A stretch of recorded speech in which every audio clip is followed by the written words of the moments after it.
Bonjour à tous et bienvenue sur Ebenezer Training. J'espère que vous vous portez bien. Je vais me présenter rapidement.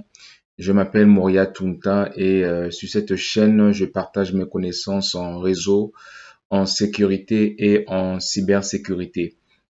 Si ce sont des contenus qui vous intéressent, n'hésitez pas premièrement à vous abonner, à aussi cocher sur la cloche pour recevoir les notifications une fois que les vidéos sont mises en ligne. Comme je disais, je partage mes connaissances dans le réseau sécurité, cybersécurité. Si ce sont des contenus qui vous intéressent, abonnez-vous. Et alors aujourd'hui, je vais parler sur les concepts de base du réseau. Je vais mettre en place une formation une formation Cisco, mais plus niveau CCNA. Et je vais évoluer par la suite au CCNP et pourquoi pas au CCIE. Vous allez voir je vais peut-être vous montrer, je vais vous montrer plus tard. Vous allez voir au niveau de la chaîne, il y a l'onglet playlist. Alors, sur l'onglet playlist, vous aurez plusieurs, je dirais playlist. Vous avez plusieurs parties. Vous aurez la partie réseau, la partie hardware, la partie FortiGate Training. Et aussi, je vais rajouter une partie qui sera appelée la partie Cisco ou CCNA. Et c'est là-bas que je mettrai les cours, tout ce que je connais en fait de Cisco, CCNA, tous les cours de CCNA, routing, switching, c'est là-bas que je vais le mettre. Je vais vous présenter ça à la fin, vous montrer un peu de quoi je parle. Donc, le premier cours aujourd'hui, on va parler des concepts de base du réseau. Le concept de base du réseau. Donc, la définition, sur les grandes lignes, on va voir la définition. Donc, c'est quoi un réseau? Et les composants de réseau. On va parler du Wi-Fi, la partie sécurité aussi. Alors, sur ce premier cours, je vais survoler beaucoup de concepts, mais qu'on va plus tard dans les prochains cours aller en détail. Par exemple, de TCP/IP, le modèle OSI. Je vais survoler ces concepts, mais nous allons les voir plus en détail dans les prochains cours. Donc, restez connectés. Je parlais tantôt de la sécurité. Il y a aussi la partie sauvegarde et partage. On va aussi parler ou survoler la partie communication dans un monde connecté. Alors, qu'est-ce qu'un réseau? Un réseau, c'est un ensemble d'équipements. Quand on parle d'équipements, je fais allusion à tout ce qui est ordinateur. Ça peut être un routeur, ça peut être une imprimante, ça peut être une caméra. Donc, c'est ça, en fait, l'ensemble d'équipements qui sont connectés dans le but d'échanger des données ou de communiquer. Donc, euh, c'est un ensemble d'équipements connectés dans le but d'échanger des données. Donc, différents équipements. Comme vous pouvez le voir sur cette image ici, sur cette image, j'ai un routeur, j'ai un firewall qui est encore appelé en français, on va dire plus coupe-feu ou pare-feu. Donc, vous voyez ici un pare-feu ici. Alors, j'ai des switches qui sont ici, j'ai des ordinateurs, un laptop ici qui sont tous connectés et c'est l'ensemble de tous ces équipements connectés qui forment ce qu'on appelle un réseau. Donc, ils vont être connectés dans le but de communiquer bien sûr, mais aussi d'échanger des données. Donc, vous avez un téléviseur ici, un serveur, un humidifier qui est ici, la porte du garage aussi qui est connectée. Donc, une porte ici qui est connectée.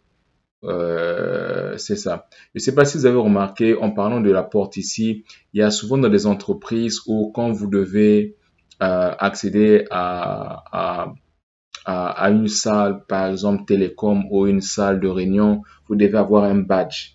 Et je vais vous montrer un exemple de quoi je parle. Vous devez avoir un badge. Attendez, je vais vous montrer. Vous devez avoir un badge. Un badge comme celui-ci. Donc, c'est ce badge que vous allez présenter, donc que vous mettez sur la porte pour que vous puissiez avoir accès. Donc, vous voyez que que tout est connecté, vraiment. Tout est connecté, tout est connecté, tout est connecté, tout est connecté. Donc, c'est du badge que je parlais. Donc, vous devez euh, badger pour que vous puissiez avoir accès. Et le processus, quand vous appliquez votre badge, même le badge même, tout est configuré. Il y a des numéros ici. Vous voyez, il y a des numéros ici. Donc, tout est configuré. Donc, c'est tout l'ensemble, c'est vraiment l'ensemble de tous ces équipements qui vont former le réseau. Donc, les composants du réseau, il y a le routeur. J'ai listé quelques composants du réseau. Bien évidemment qu'il y a plusieurs autres composants que nous pouvons rajouter, mais j'ai mis des composants que nous sommes que nous sommes familiers avec. Par exemple, le routeur, il y a le commutateur, encore on va appeler switch en anglais. Il y a le concentrateur qui sera encore appelé le hub. Il y a des serveurs, des modems, des points d'accès. Si je repars sur cette image, comme vous pouvez le voir ici, routeur, firewall, pare-feu, des switches, des serveurs. Alors, la partie Wi-Fi aussi, on a ce qui est bien évidemment réseau sans fil. Il y a aussi les adaptateurs Wi-Fi. Les adaptateurs Wi-Fi, ce sont des petits boîtiers. Je ne sais pas si vous les avez déjà vus. Les petits boîtiers, souvent, ça te permet de booster au fait ton Wi-Fi. Quand vous le connectez, quand vous avez un débit qui est faible, un Wi-Fi qui est faible, il y a cette option de pouvoir acheter des adaptateurs Wi-Fi qui vous permet de booster votre Wi-Fi. Et on a aussi des points d'accès sur la partie Wi-Fi, des points d'accès ou encore on va les appeler des bornes Wi-Fi. Alors des bornes Wi-Fi, il y a plusieurs fournisseurs ou constructeurs, je peux dire. On a des bornes Wi-Fi Cisco, on a des bornes Wi-Fi Meraki. Si vous regardez l'une de mes vidéos, tout juste les premières vidéos que j'ai mis en place, que j'ai publié, j'ai parlé des points d'accès Wi-Fi, des points d'accès ou des bornes Wi-Fi Cisco et des bornes Wi-Fi Cisco Meraki. J'ai fait un peu la différence. Je vous ai même présenté des bornes Wi-Fi. Donc, faut juste repartir sur ces vidéos et regarder juste pour vous faire une idée, à quoi ressemble une borne Wi-Fi ou un point d'accès. Et il y a aussi la partie fréquence. Alors la partie fréquence, il y a la fréquence 6 GHz, il y a la fréquence 5 GHz et la fréquence 2.4 GHz. Je voudrais juste vous donner un exemple. Chez moi, par exemple, j'ai ces deux fréquences-ci. Donc j'ai le 5 GHz, j'ai le 2.4 GHz. Donc, quand une personne arrive chez moi, veut se connecter sur mon réseau Wi-Fi, me demande à accéder à mon réseau, j'ai deux SSID. Alors, le terme SSID, on va le voir plus tard quand on va plus pousser sur la partie Wi-Fi. Je pense qu'il doit avoir un module là dans le CCNA où on parlera du Wi-Fi. Peut-être pas vraiment en profondeur, mais on va essayer de voir quelques concepts. C'est là qu'on va parler. Je vais vous expliquer ce qu'est le SSID. On va peut-être parler un peu des fréquences, un peu en détail. Donc là, je vais juste survoler rapidement. Donc, je disais tantôt, quand une personne arrive chez moi, donc moi j'ai deux SSID. J'ai un SSID qui fonctionne, qui est privé, qui fonctionne avec la fréquence 5 GHz. Alors, j'ai un autre SSID qui va fonctionner avec la fréquence excusez-moi, 2.4 GHz. Donc, quand les gens viennent chez moi pour se connecter sur mon réseau, moi, je vais leur basculer sur le 2.4 GHz. Tous mes équipements qui sont connectés, mon ordinateur ici, mon téléphone, les autres ordinateurs que j'ai, les autres appareils qui sont avec moi, sont connectés sur la 5 GHz, la fréquence 5 GHz. Donc, c'est comme ça que je l'ai divisé. Il y a aussi la 6 GHz. Auparavant, on remonte dans les années 2000, 2003, 2005, 2010, il y avait pas, on ne parlait même pas de 6 GHz. Même 2020, je pense, peut-être 2019. Donc, c'est vraiment récent, le 6 GHz. Et les entreprises vont plus se pencher là-dessus sur le 6 GHz. C'est comme nous, ce que nous avons là où je travaille. On a des Cisco Meraki et on a du 6 GHz. Et le 2.4 GHz est de moins en moins utilisé. C'est utilisé dans certaines entreprises pour que certains appareils se connectent en 2.4 GHz, mais aujourd'hui, on pousse plus vers du 5, mais plus vers du 5, 5, 6. C'est ça. Donc, la partie sécurité, il y a ce qu'on appelle l'équipement coupe-feu ou pare-feu. Donc, je vous ai présenté dans le schéma au début. Un pare-feu, c'est vraiment pour la sécurité. On parlera vraiment en détail, comme j'ai dit, aussi de pare-feu. Souvenez-vous que je suis en train de mettre aussi en ligne des vidéos sur du FortiGate training. Alors, le FortiGate, si vous regardez mes vidéos, vous allez voir que j'ai parlé un peu de FortiGate. Le FortiGate, c'est un équipement, FortiGate Firewall, c'est un équipement de sécurité. Donc, c'est un coupe-feu, c'est un firewall. Donc, ça fait beaucoup de choses. Je vais pas rentrer dans les détails. Avec ça, vous pouvez sauver les trafics, bloquer les trafics entrant, donc les trafics qui quittent vers l'Internet de l'extérieur, vers votre réseau. Essayer de bien gérer les trafics. C'est ça. Permettre à votre machine de communiquer ou ne pas communiquer avec tel site, bloquer des sites. Vous pouvez faire beaucoup de choses avec des pare-feux. Mais comme je dis, on va pas rentrer dans les détails là-dessus. On va plutôt, si vous regardez simplement les vidéos que j'ai mis en place pour sur du FortiGate, j'ai parlé un peu de ça, cette partie, ou bien d'autres vidéos de sécurité que j'ai présentées. On a des outils de scan ici, le Nmap. Alors, le Nmap est beaucoup utilisé. D'ailleurs, on va faire aussi beaucoup du Nmap. Je vais vous montrer un peu qu'est-ce qu'on peut faire avec du Nmap. Ça, c'est vraiment dans le cadre, pas de la formation Cisco CCNA, c'est dans le cadre d'autres vidéos, des connaissances que je partage. Donc, je parlerai du Nmap un peu. On fera aussi des labs là-dessus. Je vous montrerai un peu comment ça fonctionne. C'est un outil qui est beaucoup utilisé par des hackers. Avec le Nmap, vous pouvez découvrir les ports qui sont ouverts, les machines qui sont dans votre réseau. Vous pouvez faire beaucoup de choses avec le Nmap. Comme j'ai dit encore, je ne vais pas rentrer dans les détails. Quand on va voir ce concept, c'est là je donnerai plus d'exemples. Le Nessus aussi pour l'analyse de la vulnérabilité. Donc, c'est aussi un outil de scan qui est beaucoup utilisé. Bien sûr, les antivirus. Chaque entreprise doit normalement avoir l'antivirus. Donc, différents types d'antivirus que les entreprises vont utiliser aujourd'hui. Il y a par exemple le Trend Micro, il y a aussi le Sophos Endpoint qui est beaucoup utilisé. C'est ça. Donc, il y a le Trend Micro. Bon, pour les antivirus personnels, les gens vont plus aller avec du Avast, Avira. C'est ça, c'est vraiment pour la sécurisation. Une chose, je vais vous dire, c'est que des entreprises misent beaucoup sur la sécurité des données. C'est pour cela aujourd'hui, j'ai rencontré, il y a des jeunes avec qui je parle, qui me disent qu'il y a beaucoup de jeunes qui veulent aller dans la cybersécurité. C'est pas faux. Qu'est-ce que je dis, c'est pas faux. C'est une bonne chose, je voulais dire. Pourquoi? Parce que toute entreprise est prête à mettre une forte somme d'argent pour que leurs données soient sécurisées. Comme vous entendez aujourd'hui quand on parle de la cybersécurité, il y a beaucoup de choses qui se passent. Donc, si vos données ne sont pas bien sécurisées, il peut y avoir une fuite de données et l'entreprise perd beaucoup, beaucoup, beaucoup, beaucoup d'argent.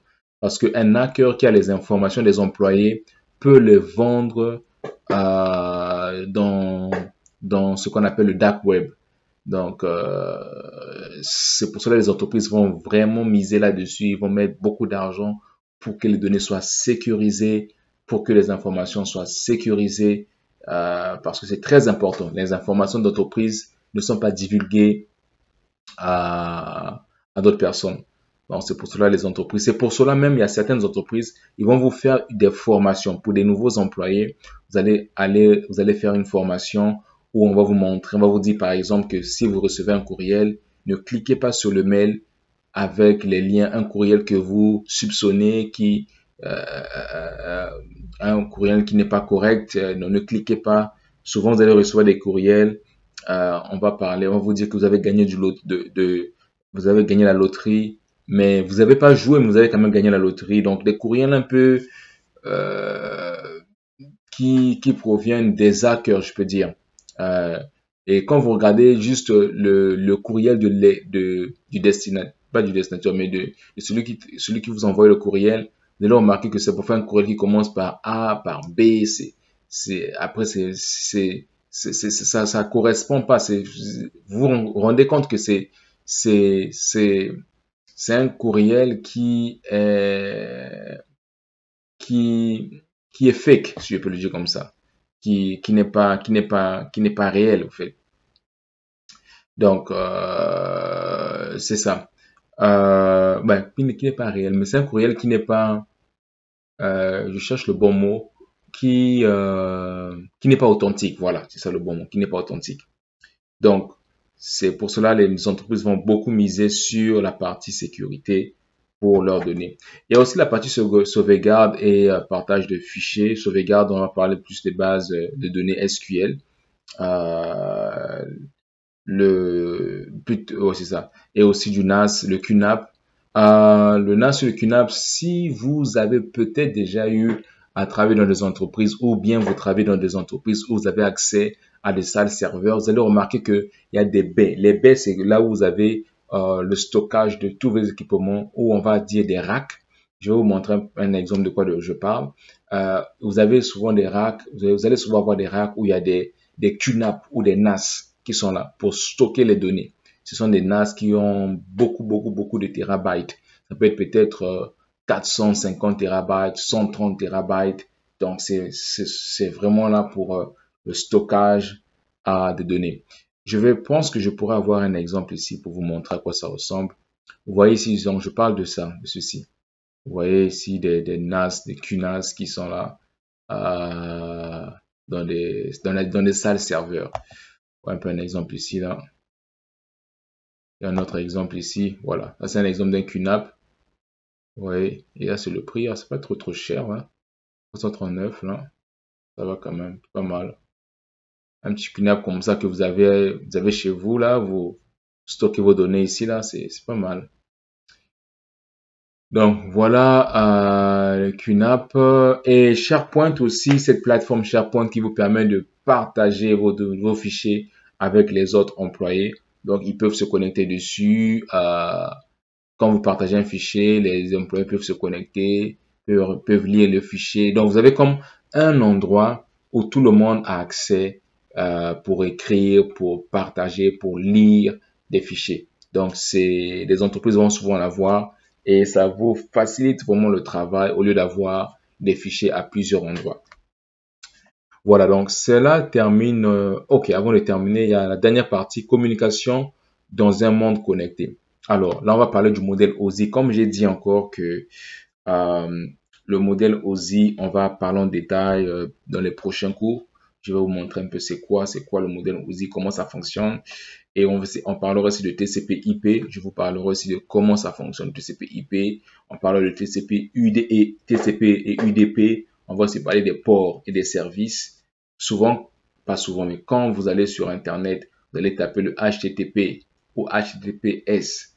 Donc ça, c'est un service et le HTTPS a pour port 443. Donc on parlera de ça, HTTP, HTTPS et les numéros des ports dans les prochains cours. Donc restez connectés. Si vous avez des questions, n'hésitez pas à me les poser. Je reste vraiment ouvert. Je vais juste vous montrer aussi une autre chose dont je parlais tantôt. Donc là, je suis sur la page de Ebenezer Training. Je vais aller sur playlist ici. Vous voyez ces playlists. Donc, j'ai plusieurs sections. J'ai la section réseau, la section FortiGate Training, Wi-Fi, Wi-Fi, configuration sécurité hardware ou équipement. Donc, dans cette section, je partage tout ce qui est équipement. Ici, c'est tout ce qui est sécurité. Je vais le mettre ici. Donc, tout ce qui est sécurité, cybersécurité, les configurations du Nmap qu'on va faire dans les prochaines semaines. Tout ce qui est Wi-Fi, je mets ici. FortiGate Training, dans tout ce qui est FortiGate, si vous voulez savoir tout ce qui est du FortiGate, les vidéos, je les mets ici. Réseau en général, je fais des labs, je fais beaucoup de choses, je fais des simulations, je le mets ici. Et je vais rajouter, comme je disais, une autre section qui va s'appeler CCNA, où je mets toutes les vidéos que je parle de CCNA, des formations de CCNA. Et je vais encore rajouter une autre pour le CCNP. Ce sera peut-être une continuité. Je vais peut-être voir, peut-être mettre peut-être juste Cisco. Ouais, peut-être juste Cisco. Je mettrai juste Cisco. Je vais voir, je verrai. Peut-être Cisco ou Cesena. Je vais voir entre les deux, je vais voir. Je vais peut-être mettre Cisco, ouais, Cisco. Ou bien Cesena, CCNP. Je vais mettre Cesena, CCNP. Ouais, je pense que c'est ce que je vais faire. Alright, parfait. Donc, ceci met fin à notre vidéo de ce cours d'aujourd'hui. Donc, n'hésitez pas, comme je disais, à vous abonner et à partager à vos amis. Sur ce, on se retrouve sur le prochain cours. Restez connectés. Bye.